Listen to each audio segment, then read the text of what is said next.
Since I've got a few of these spare after planting quite a lot outside in raised beds, I thought what I'll do at rest on them is I'm going to pop some in these containers. These are those cheap containers that we got from Poundland, but because onions are shallow rooted plants, you can pop some onions in here, but make sure you drill bottom out. As you see, you get 2 holes at either side, but you need to drill a lot more, because I used these last year and they were getting waterlogged. So for the sake of a couple of minutes, that's going to sort them out, because onions need well draining soil. And to save us a bit of compost, we're going to use the waste that was sieved out of the compost, and we're going to put that at the bottom. About a quarter way up. It's going to save you a bit of money doing it like that. Then I'll just top it up with some decent compost. And because we've been growing these onion sets for a few weeks in greenhouse, in those little trays, they've already got the green shoots on, they've got an head start on season, so as soon as you put these in here, they're off. I'm just going to tap this down a little bit, make it a bit firmer. The other advantage to doing this is in summer you can move it around the garden and put it next to crops that get attacked by pests, because onions deter quite a few pests.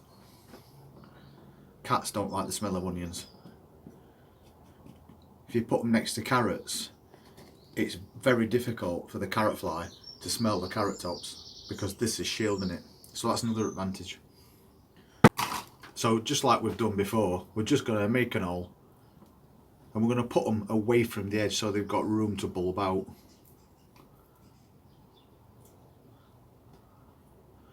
And then just bury them to the same depth as they came out of the original tray.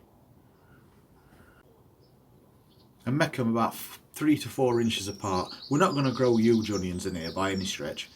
We're going to get your regular supermarket medium sized onion, but that's perfectly fine. We're still going to get about 10 or more onions out of this. As you can see, they've got a good root system going off already, which is the reason why we do this in the first place. So that was pretty quick and easy to do. I've put 8 in this one, but that's going to give them that little bit more space to grow as we go through the season. So we'll just give them a quick water and we're all done. So you can grow these in your greenhouse now. You can grow them in your conservatory if you wanted to. You can pop them outside because they're perfectly fine in cold temperatures. And then if it happens to drop too cold, you could also bring them back in if you was going to have a really harsh frost.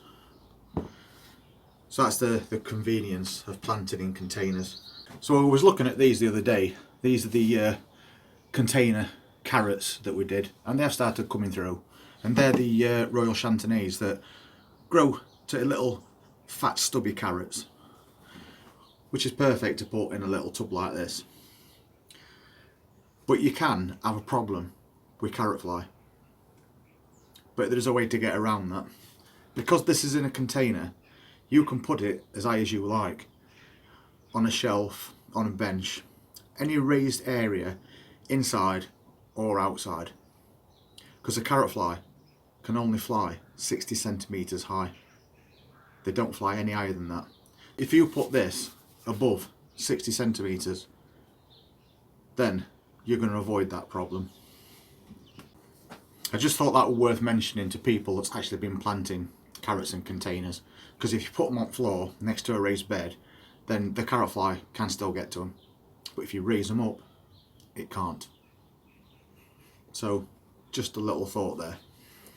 So we've got an extra tip on his container carrots. We've just planted up some more onions in a container that we can move around the garden, maybe put next to carrots that's already in the ground, which will help protect them as well. And that's pretty much it. So I'm going to crack on. I've got a few more jobs to do today. So if you want to see more content about growing foods, how to protect your crops, etc., then just hit that subscribe button and the notifications bell, and we'll see you next time. Thank you very much for watching.